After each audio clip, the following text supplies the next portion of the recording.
Welcome to part 4 of our online course for marketing, and we're doing the second portion of our discussion on negotiating. In the previous section, we discussed that number one, you've got to know your product and customers. Thorough preparation paves the pathway to success. The second thing is intelligent questioning. Knowing how to ask questions and being prepared to ask and ask and ask and ask. Find out everything you can. It's extremely important. Tough skill, but you got to do it. And the last one we talked about was establishing the idea of price and how to establish price. I should probably say one more thing about establishing price is, you ought to have a pro forma. You ought to know what your costs are. You need to know all of that because costs affect profits, but they don't affect price. And stew on that a little bit. You're always welcome to email me and we can discuss it more. But the next one we'd like to talk about is, the part 4 is the meeting, setting up the meeting and making it so I don't care if you're dictating and controlling the meeting. That's not that important. What's important is you don't let them dictate to you. And I'll show you what I mean by some of that. The first question is where are you going to meet? Well, face-to-face is always best. Some things, a contract can be made over the phone.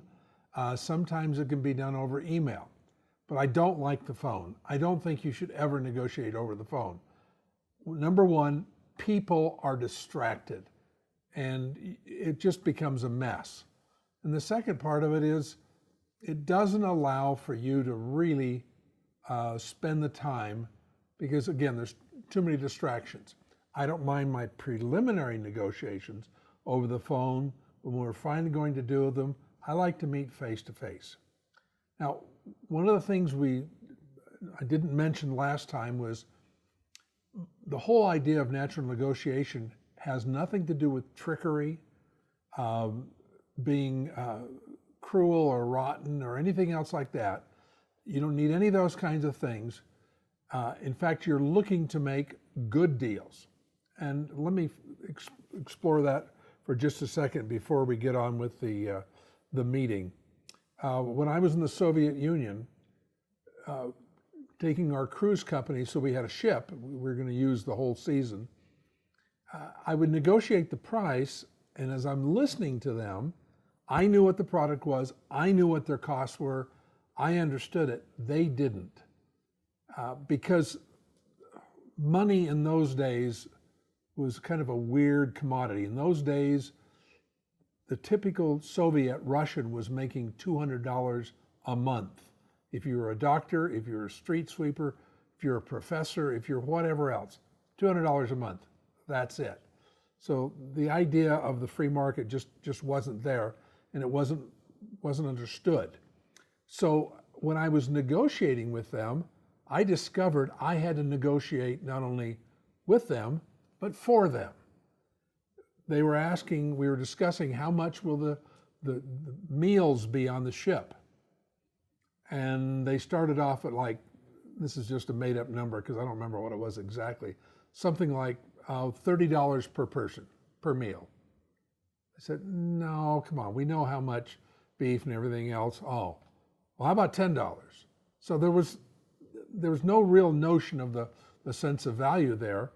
And they finally said, all right, we'll do it for $3. And I had to stop and say, you know what, if you do it for $3, you'll go broke and I won't have any food on the ship. So I had to negotiate for them and say, look, here's what all the costs are. In fact, my wife helped to make sure that I knew what all the costs were for all the meals and how much to pay for them. And I basically negotiated the price so that they could make a profit, so they could stay in business, so my customers would have good food to eat. So sometimes you have to do that in this whole process.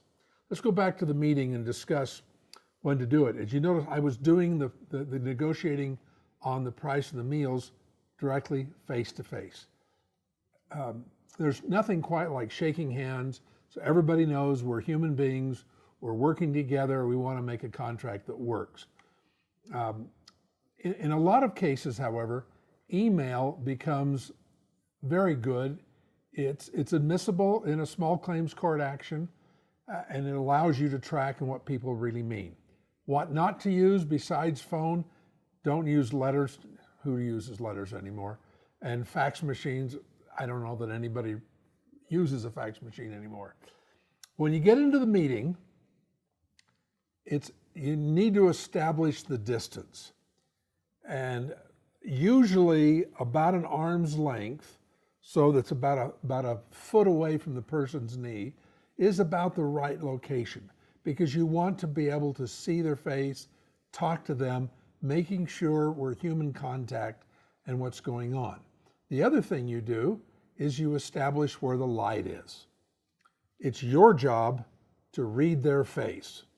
And so if you get into a restaurant, make sure that your back is to the window. Now that's contrary to what the mafia tells you. You never want to be the back of the window, but that's what you got to do, is have your back to the window so the sun or the light is coming over you and lights up their face.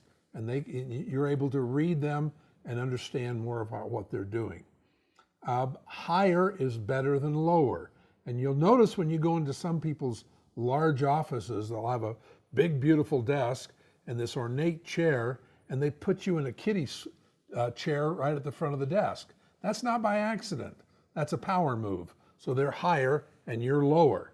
When you see that, instantly you have to say, that chair won't work for me. Have you got something higher? I have, that will end up hurting my back, and it's not comfortable to do. You cannot sit there. It's not going to work out, because now you've made that statement. You've now reestablished the relationship, that this is an equal relationship, not a power. I don't care if they're sitting down. I'm not going to try to do that, but I like it as close to even as possible.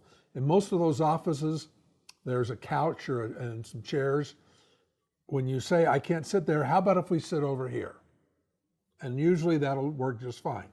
Now, what happens if you get a real persnickety, nasty person who's just pushing you all the way?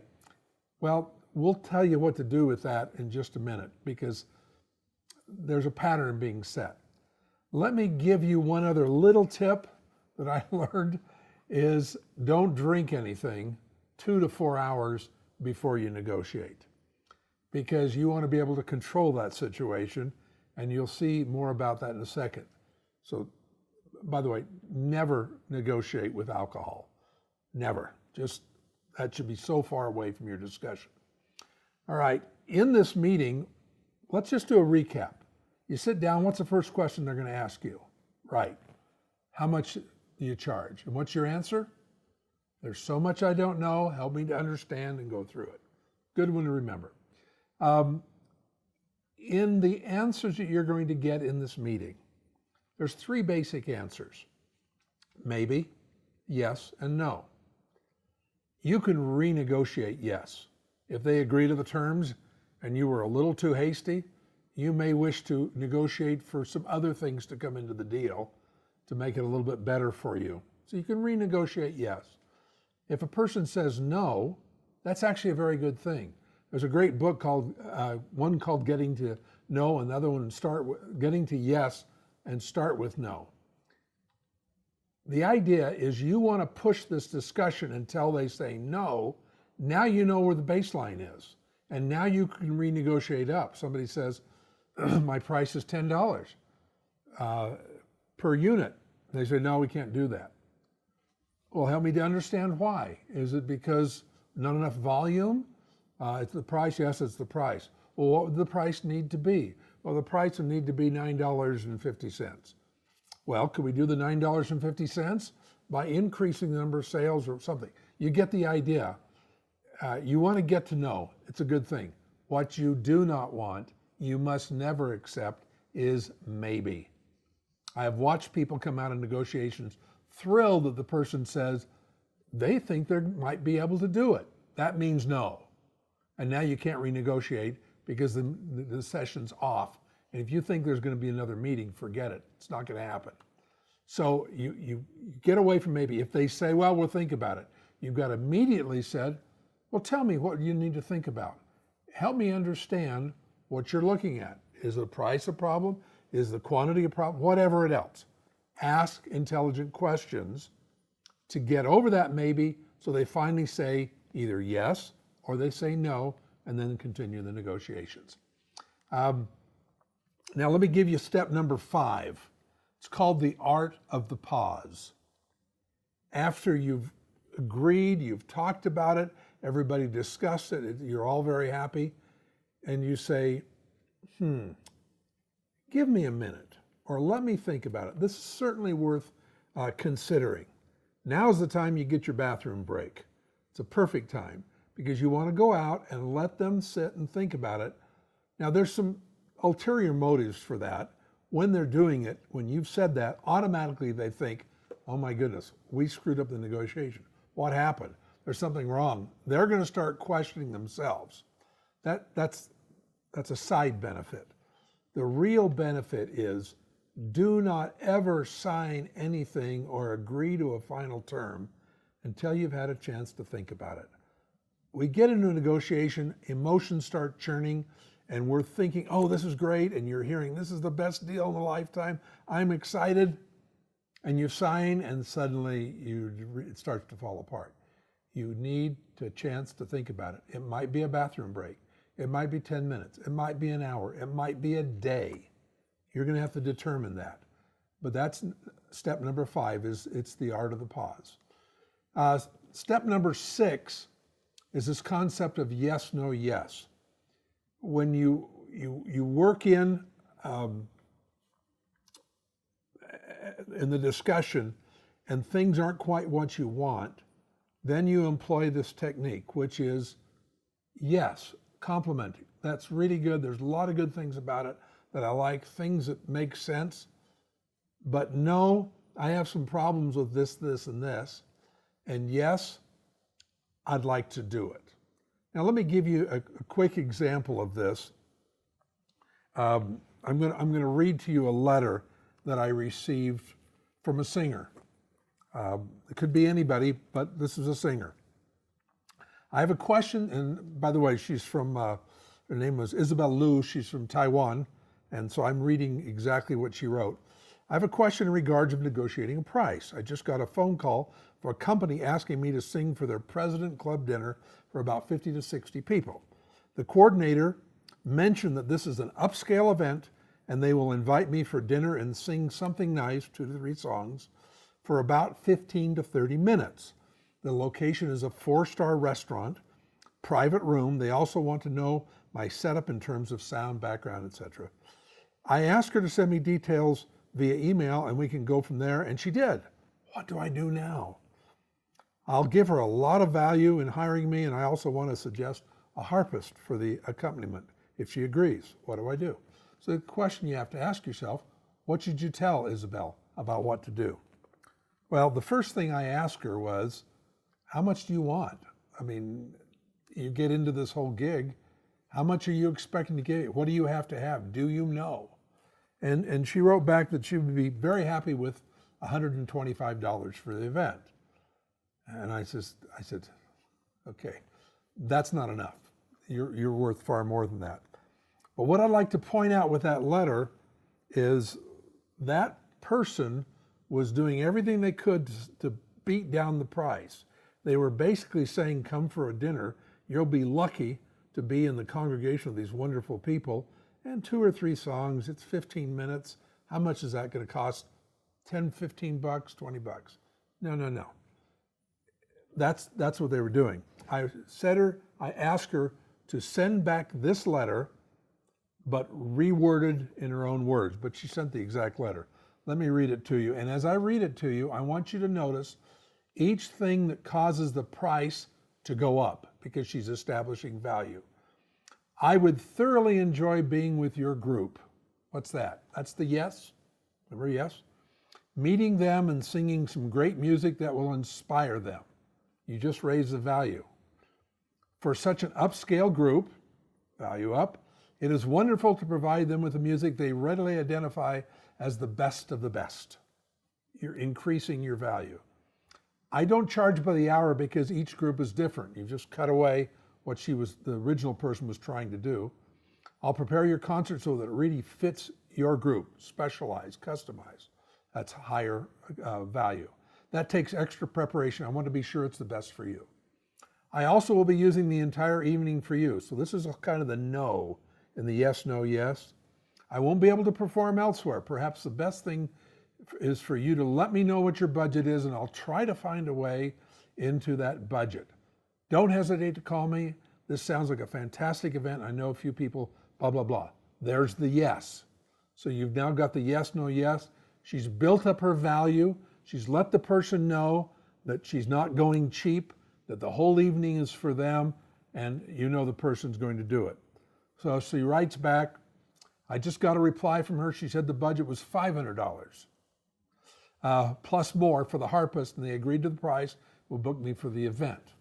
So you can see how that works with a yes, no, yes, and the other things, intelligent questioning that we've discussed.